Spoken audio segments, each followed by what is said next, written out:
नमस्कार दोस्तों, स्वागत आपका हमारे चैनल पर। हमारी आज की कहानी है पुनर्विवाह। आज दिन भर दुकान पर रचना का मन उचाट सा रहा। दिमाग में उथल पुथल मच रही थी।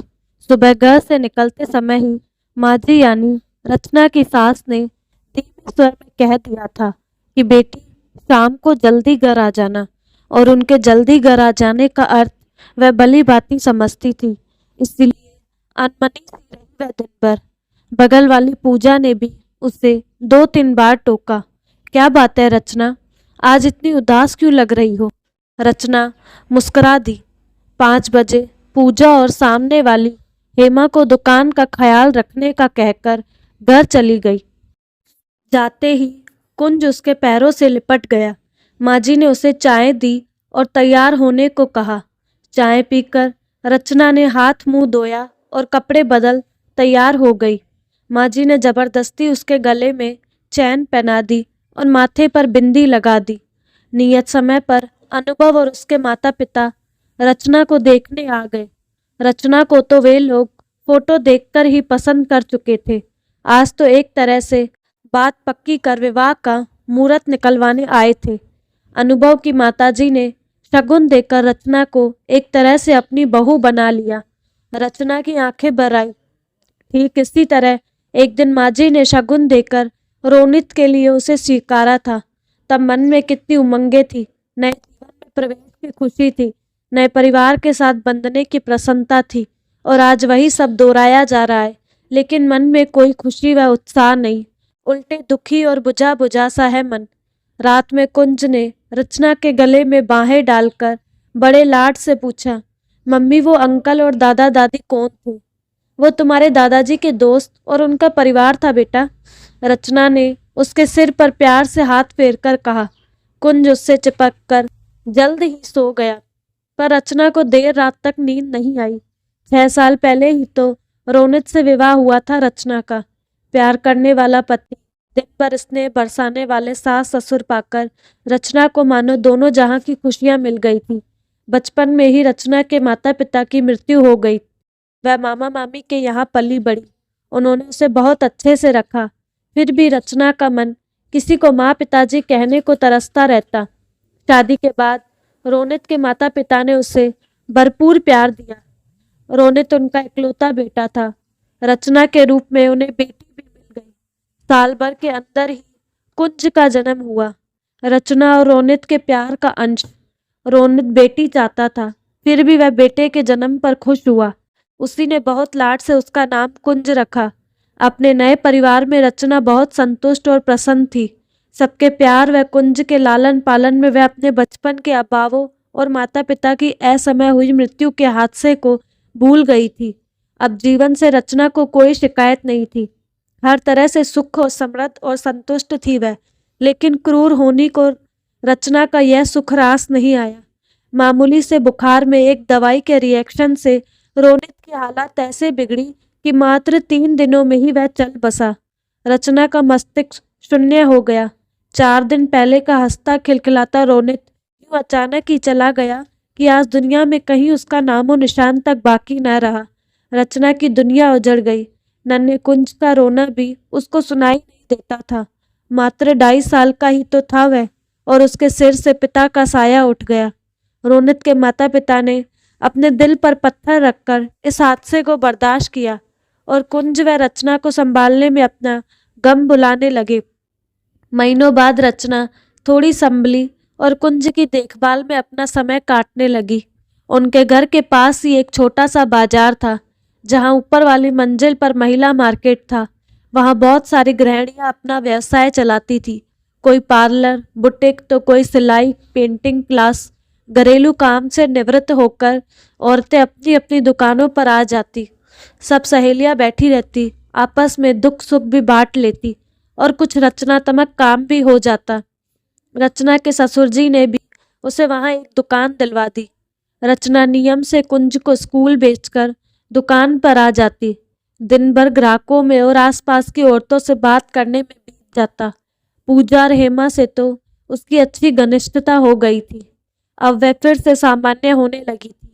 लेकिन माँ और पिताजी को उसके भविष्य की चिंता सताने लगी थी। वे उसके पुनर्विवाह के लिए लड़का ढूंढने लगे। उनकी चिंता भी स्वाभाविक ही थी, क्योंकि वह मात्र 26 साल की ही तो थी। पहाड़ सी जिंदगी वह अकेले कैसे काटती। रचना दोबारा विवाह करने के लिए बिल्कुल तैयार न थी, पर सास ससुर के तर्कों और याचना के आगे उसे झुकना पड़ा। 2-4 जगह खोज खबर के बाद उन्हें अनुभव और उसका परिवार बहुत अच्छा लगा। सारी बातें तय हो गई, विवाह की तिथि पक्की हो गई। तब एक दिन माँ ने बताया कि अनुभव कुंज को अपनाने को तैयार नहीं। रचना पर तो मानो वज्रपात ही हो गया।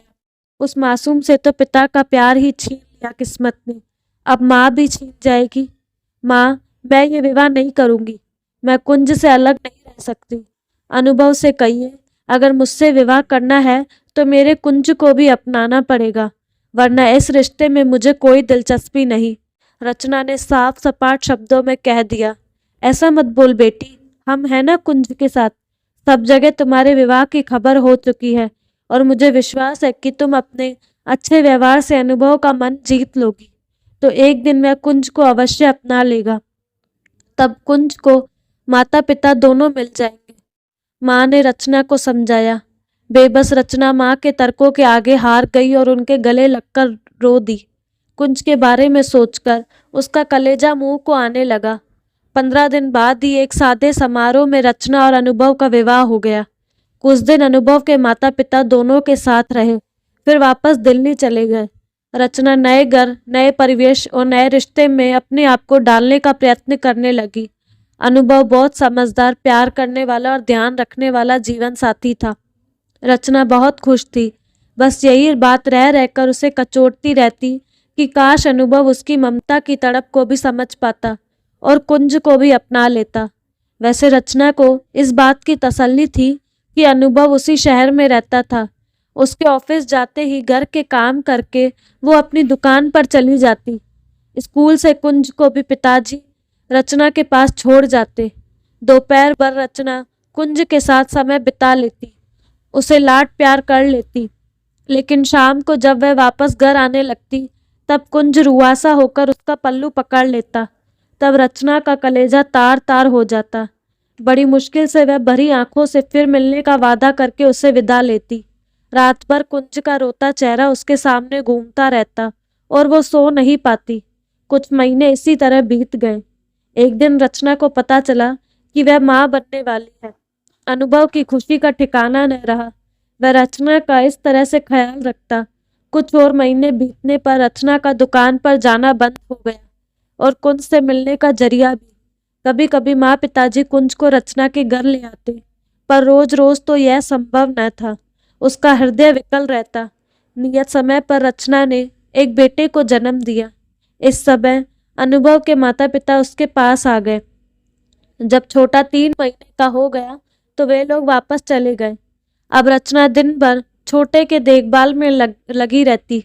छोटे की देखभाल के दौरान उसे हर पल कुंज का लालन पालन याद आता और वह तड़प उठती।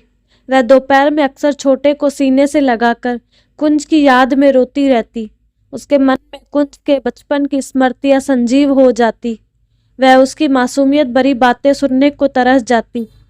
जीवन साथी मिलने और दोबारा माँ बनने के बावजूद वो अधूरी थी। अनुभव ऑफिस से आकर घंटों छोटे के साथ खेलता रहता। रात में भी उठकर उसे संभालता, उसे घुमाने ले जाता।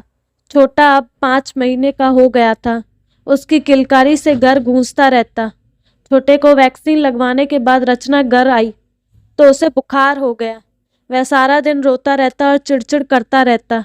रचना उसे संभालते संभालते बहुत थक गई थी। अनुभव, अगर आप इजाज़त दे तो मैं कुछ दिनों के लिए माँ के यहाँ हो आऊँ। वहाँ छोटे की देखभाल भी ठीक से हो जाएगी। उसने अनुभव से पूछा। हाँ रचना, हो आओ, तुम्हें भी थोड़ा आराम मिल जाएगा। बहुत दिनों से थक गई हो तुम। मेरी चिंता मत करना, ऑफिस का कैंटीन बहुत अच्छा है, मैं वहीं खाना खा लिया करूँगा। अनुभव ने सहर्ष अनुमति दे दी। रचना खुशी खुशी छोटे को लेकर माँ के घर आ गई। छोटे को सारा दिन माँ पिताजी संभाल लेते। रचना पूरा समय कुंज की देखभाल में बिताती। उसे नहलाना, धुलाना, खिलाना वह सब करती। महीनों बाद कुंज रात भर उससे लिपटकर सोया। वह उसे नई नई कहानियां सुनाती। रचना बहुत खुश थी और उसकी ममता भी पूर्ण रूप से संतुष्ट थी। रचना के जाने के बाद अनुभव जब शाम को घर आता तो घर उसे काटने को दौड़ने लगता। उसे रचना और छोटे की बहुत याद आ रही थी। देर रात तक वह टीवी देखकर मन बहलाता रहता। रात में सोता तो उसे नींद में भी लगता कि जैसे छोटा रो रहा है या कुनमुना रहा है, और वह चौंक कर जाग जाता। उसे न घर में न ही ऑफिस में चैन आ रहा था।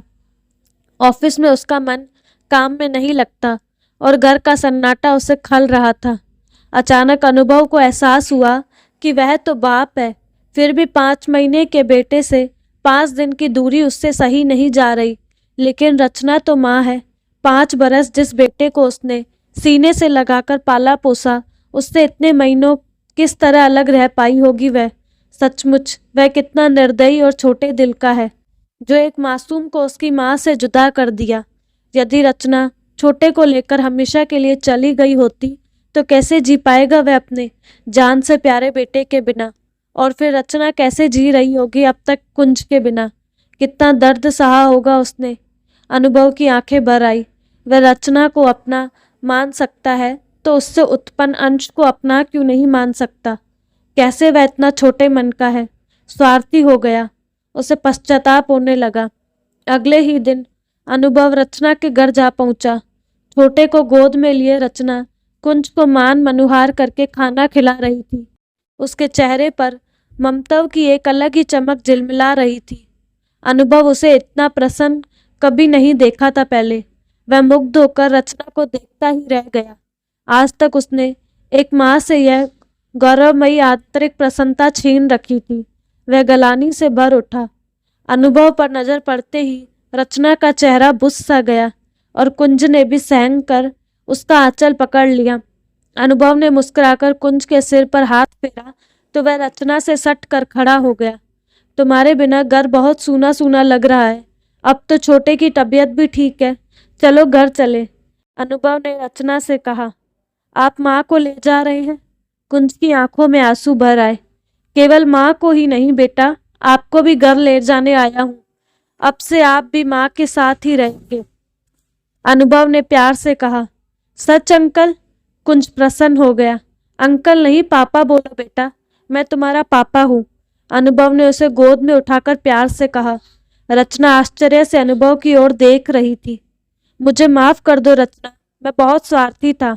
आज तक मैंने माँ बच्चे को एक दूसरे से अलग रखा। मैं तुम्हारा अपराधी हूँ। छोटे से अलग होकर मुझे अपने बच्चे से दूर रहने का दर्द का एहसास हुआ। मैं अपने दोनों बेटे को घर ले जाना चाहता हूँ। छोटे के बिना मैं 4 रात नहीं रह सका। तुम कुंज के बिना साल भर तक कैसे रह पाई होगी। बस अब तुम्हें और तकलीफ नहीं दूंगा। अनुभव के स्वर में क्षमा याचना थी। रचना इस अप्रत्याशित खुशी को पाकर रो पड़ी। मैंने कहा था ना बेटी, एक दिन सब ठीक हो जाएगा। माँ और पिताजी कमरे में आते हुए बोले। कुंज अनुभव के गले से लिपट गया। छोटे को सीने से लगाए रचना यह दृश्य देख भाव विभोर हो गई। आज उसे लग रहा था उसका परिवार पूरा हो गया। तो दोस्तों, कैसी लगी आपको कहानी? अपनी राय कमेंट बॉक्स में ज़रूर दीजिएगा। साथ ही हमारे चैनल को लाइक, शेयर एंड सब्सक्राइब करना ना भूलें। धन्यवाद।